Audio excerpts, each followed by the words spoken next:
ਵਾਲੇਕੁਮ ਸਾਰਿਆਂ ਨੂੰ ਇੱਕ ਨਵੀਂ ਵੀਡੀਓ ਦੇ ਵਿੱਚ। ਤੇ ਯਾਰ ਮੈਨੂੰ ਨਾ ਅੰਕਲ ਨੂੰ ਨਹੀਂ ਆਏ ਸੀ ਛੱਤ ਲੈ ਕੇ, ਤੇ ਮੈਂ ਟਰੈਕਟਰ ਦੀ ਇੱਕ ਚੀਜ਼ ਮੈਨੂੰ ਬੜੀ ਪਸੰਦ ਆਈ। ਤੁਸੀਂ ਦੱਸੋ ਸਰ ਕਿਹੜੀ ਚੀਜ਼ ਮੈਂ ਕਿੰਨੇ ਕਵਰ ਕਰਨ ਲੱਗਾ ਹੁਣ? ਕਿਹੜੀ ਚੀਜ਼ ਪਸੰਦ ਆਈ ਤੁਹਾਨੂੰ? ਆੜੀ ਥੱਲੇ ਹੁੱਕ ਤੇ ਨਹੀਂ ਲਾਈ? ਹਾਂਜੀ ਰਾਡ ਸਰੀਆ। ਇਹ ਦਰਅਸਲ ਮੈਨੂੰ ਤਾਂ ਕਰਕੇ ਪਸੰਦ ਆਈ ਆ ਕਿ ਨਾ ਇਹਦੇ ਨਾਲ ਤੁਸੀਂ ਹੁਣ ਅੱਗੇ ਜਿੰਨਾ ਵੀ ਖਿੱਚ ਪਾ ਕੇ ਇਹਨੂੰ ਜਿੰਨਾ ਮਰਜ਼ੀ ਖਿੱਚ ਲਓ, ਟਰੈਕਟਰ ਦੋ ਹਿੱਸਿਆਂ 'ਚ ਨਹੀਂ ਹੋਏਗਾ।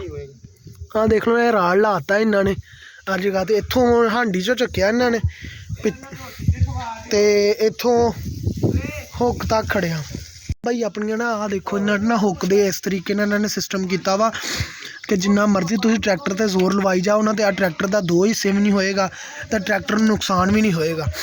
ਇਹ ਇੱਥੋਂ ਦੋ ਰਾਡ ਇਹਨਾਂ ਨੇ ਕੱਢੇ ਆ ਤੇ ਆ ਵੀ ਲੱਗਾ ਇੱਥੋਂ ਸਿੱਧਾ ਜਾਂਦਾ ਅਗਲੀ ਹਾਂਡੀ ਦੇ ਵਿੱਚ।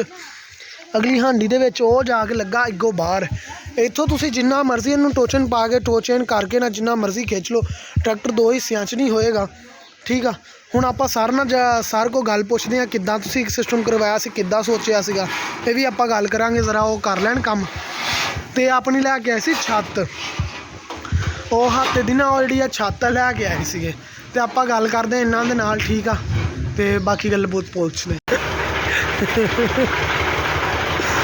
ਉਸਤਾਦ ਜੀ ਆਪਾਂ ਟਰੈਕਟਰ ਲੈ ਕੇ ਚੱਲੇ, ਉਹ ਥੱਲੇ ਦੇਖ ਲਓ, ਚੈੱਕ ਕਰੋ, ਨੰਨਾ ਮੁੰਨਾ ਬੱਚਾ।